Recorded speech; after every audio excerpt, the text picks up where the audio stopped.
ไม้แม่นทรัพยากรอันล้ำค่าของชาติมีระบบนิเวศเฉพาะซึ่งประกอบด้วยชีวนานาพันธุ์แหล่งน้ำและที่ดิน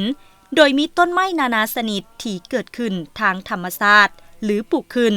ในเนื้อที่แต่ 0.5 เฮกตาร์และมีความปกคลุมของสั้นเหือนยอดต้นไม้แต่สาวส่วนห้อยขึ้นไปปัจจุบันสภาพดินฟ้าอากาศในโลกเฮานับมือมีการผันแปรไปในทุกๆวันฉะนั้นมันแม่นหน้าที่ของพวกเฮาทุกคนในการปกปักรักษาสิ่งแวดล้อมให้ยืนยงคือดังประธานไกรสนพรหมวิหารได้กล่าวไว้ว่าสภาพการทำลายป่าไม้ของประเทศเฮาได้ถึงระดับเตือนภัยแล้วถึงเวลาแล้วที่พวกเฮาจะต้องหันอย่างขาดตัว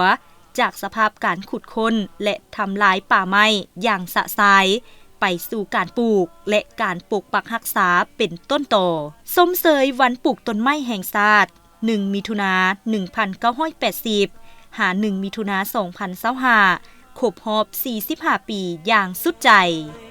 ย้อนนี้ก็นำสองใจผู้ผ่าป่าไม้